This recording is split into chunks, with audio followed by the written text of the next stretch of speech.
Another Pokemon tournament, another weirdo judge. I don't know what's going on recently. Maybe I've just not been keeping up to date, but it seems that Pokemon judges have been going a little bit off the rails recently. They've been drinking a little bit of loopy juice and making some strange decisions. And today I'm here to tell you all about what happened at Pokemon Charlotte Regionals, because I've read a twit longer about this and it just seems so strange and unnecessary. And this is the protagonist of today's story, an individual by the name of Takani Moran. I'm so sorry if I pronounced your name wrong. I'm an idiot. They made a twit longer talking all about what happened to them at Pokemon Charlotte Regionals. Now, this is a TCG player, and as far as I know, they are quite young, so being able to actually fly out and go to an event like this, it's not going to be a cheap expense. It's not going to be something that's easy for a younger person to do, not like if you're, I don't know, a tech bro or a crypto bro and you have like loads of money to spend, you can fly out to Pokemon Regionals just constantly. I don't know why they'd be doing that. But they posted a twit longer about what happened to them, about how they were unjustifiably disqualified from round 6 of the tournament, so pretty far into it, and they posted a whole explanation. So he starts off by saying that he's in round 6 and he's got a pretty good record. He's 5-0. He's doing really well for themselves. And then they're going up against a player called Alex. Now, at these regionals, what they'll do is sometimes they'll grab you and they'll throw you on stream because, you know, you gotta make a little bit of content out of this, right? We gotta get a little drama on screen. We gotta get Wolfie Glick sometimes going on stream and beating up someone. It's gotta happen. Takani says that they've been on stream 2 times before this, and it's quite nerve-wracking going up. If you're gonna go up and start playing in front of people at a competitive level, it's hard enough doing it by yourself. It's hard enough just sitting down and doing the competitive gaming yourself. If you're gonna go on stream, you're gonna be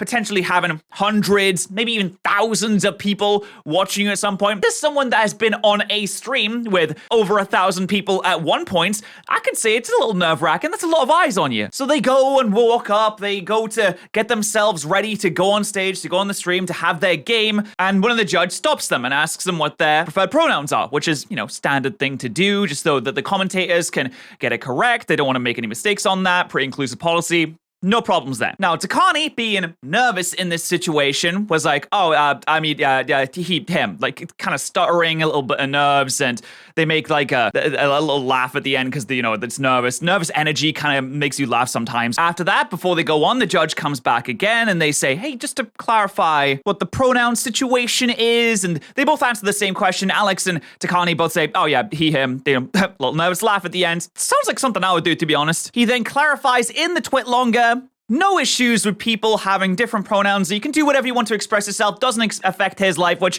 honestly, in that age, that's a really mature perspective to have. As long as it doesn't affect you, you're absolutely fine. Why are you gonna get yourself all upset? Get yourself a little angry. Stress yourself out because of how someone else chooses to identify. Doesn't affect you. It's okay. Just chill out a bit. Don't worry about it. Very mature perspective to have. That's great. So according to Katani, the judge says, okay, just checking to be safe. I go by they, them, so don't be a dick about it. And herein lies the problem. I think there is a bit of a miscommunication at this point where they saw that he had a little bit of a nervous laugh and thought that maybe he was laughing at the whole idea of it. So, there's a bit of a miscommunication, a misidea of what's going on here, which then stumbles into the bigger problems. So they go up on stream all doe-eyed, happy, excited to see what the game is gonna be like. The commentators introduce them, they sit down, they play the first game, and Takani bricks. So he loses, because TCGs just be like that. Sometimes you draw a hand and you're like, oh, I lost. Great. But then they get ready for game 2 and a few judges walk up to the stage. Both the players pretty confused, not a Scooby-Doo what's going on. There might have been a deck list error or something, they thought. But the judge was only talking to Alex. Then begins a little bit of a confrontation. One of the judge comes up and says, Makani, what did you say to the judge when they asked you your pronouns? And he says, oh, I said he, him. And then the judge asked if there was anything else and wanted to know what the tone was during the conversation and said, that's very important that you answer this truthfully. And then they reply and say, oh, well, I mean, I might have laughed because, you know, I was just, you know, nervous about going on stage and stuff like that. And then the judge says, oh, okay, you're gonna have to come off the stage then. Obviously, very confusing scenario. Even more confusing when 2 other players come up and take their places because they hadn't finished their set. They'd only done 1 match. I'm pretty sure it's best 2 of 3 or 3 of 5, whatever that might be. They'd only played 1 of the matches so far. But now the final boss appears. The head judge has made their appearance with a full health bar and asked Takani again, what they had said in this situation. Now, Takani explained that he may have had a nervous laugh because they were referred to by other pronouns at a different event in Baltimore. He was very polite and calm, got his point across, and was extremely clear he had no intention of harming or upsetting anyone.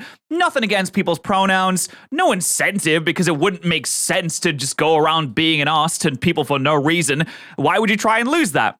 The head judge seemed to understand, and they were a bit relieved. Then he pulls out the rule book on his phone, and the boss music starts playing, and says that he has to disqualify the person due to violating the inclusive policy due to making someone feel unsafe and uncomfortable, and that they were disqualified from the event. At this point, the judge says their hand is tied, their health bar may be full, but they can't fight the Pokemon Company, and that's their policy. Takani, obviously pretty frustrated at this point, says, did you not listen to anything that I just said? I just said that it was just a nervous laugh, that's all. They asked to talk to the judge that they had upset. They asked if they could appeal, but there's nothing they can do in this situation. The head judge says, hey, sorry guys, nothing we can do in this situation. Gotta DQ you.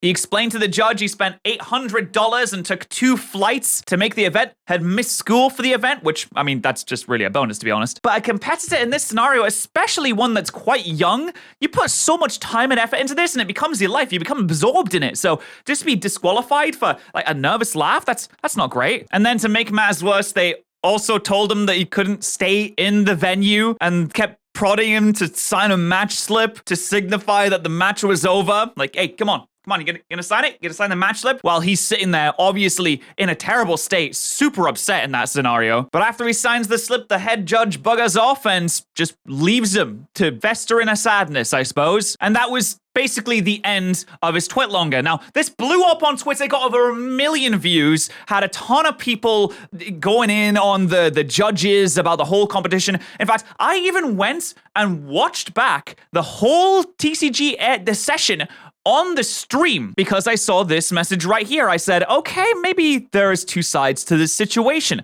There was a Discord message that was posted on Twitter that said that he was DQ'd for BMing his opponent in the entire match. Now, BMing is bad manners. It's when you're like, oh, you suck. I'm gonna own you. You're a fucking idiot. I hate you. Also, I'm gonna kill your cat or something along those lines.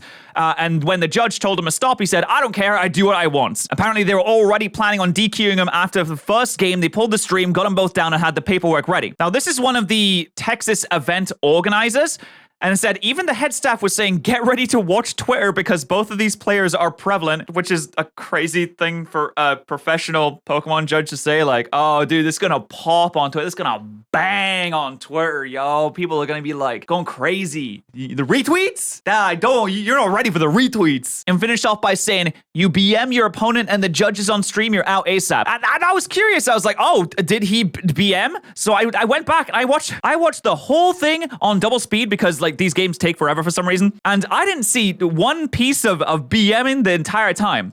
Now, Alex seems pretty happy. There's just a normal game of Pokemon. So now I'm sitting here thinking to myself, well, that sounds ridiculous. I mean, you can see on stream that nothing really seems to be happening, but you can't hear them talk to each other. So maybe they did. So someone asked the other player in that scenario, Alex, if what that Discord message said was true. To which they replied, yeah, nothing happened between us during our match. This is just not true. So that's just a lie. That's cool that we can just make stuff up and type paragraphs that is straight up just a lie and not true at all. It's cool how we're just doing that now. Okay, maybe we shouldn't. So here's what it comes down to. I think that this was a situation in which one judge just got a little bit miffed and took things way too far. There was a bit of a miscommunication on the laughing, and someone took it very, very personally due to the fact that non-binary people and the people with different pronouns to how they present are generally marginalized and treated quite badly. So some of them are more vigilant and on the lookout and a little bit more sensitive to people that may be making fun of them in that kind of way, which is okay because historically these are marginalized people and they do get absolutely destroyed by people for absolutely no reason, and it makes no sense why people are so angry all the time. It's actually ridiculous. And in this scenario, the judge has went completely overboard. They've taken it way too close to heart. Nothing was done here in this scenario from what I've seen from this evidence here that would really justify disqualifying the person completely from the competition, especially a minor in this situation. There are so many situations and so many genuinely arseholey people that will go around and make fun of you or even marginalize you or treat you differently, treat you badly, treat you horribly because of the way that you present, because of the way that you want to be referred to, by the way that you want to identify yourself. I don't think that Takani is one of them, though. I think that they were just a bit nervous when they went to go and play on stage, and he shouldn't have been disqualified in this situation. It's completely ridiculous. I don't know what's been going on with Pokemon judges recently. We had this really weird transphobic one last time, and now we have someone who is just taken their power and kind of, I would assume, abused it. Assuming that everything in this video is true. Like I said, we've only really seen one side, but the other side seems to be lying, assuming that Discord message isn't fake or something, which seems like a really weird thing to fake it. I think as a whole, the inclusivity policies that Pokemon has is a good thing. I think it's good to have as many people enjoying it as possible. I think it's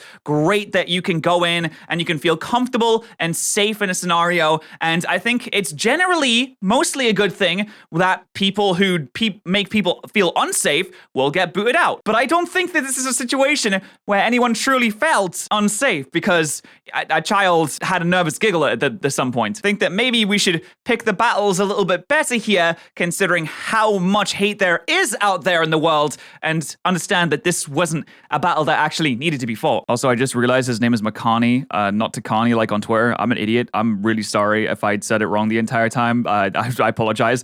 But hey, there was some good news at the very least. Their regional expenses got pretty much entirely replaced by a fundraiser from the community. They raised a ton of money, $2,400, so much money, to replace the travel expenses. So hopefully they'll be able to come back from this, go to more events in the future, and not get DQ'd. Maybe, Makani, you maybe don't laugh anymore. Maybe that's the solution. But anyway, let me know what you think. I hope that you're doing good. And I hope that you have a good TCG in the future. Whether or not you play it, you should subscribe to this YouTube channel.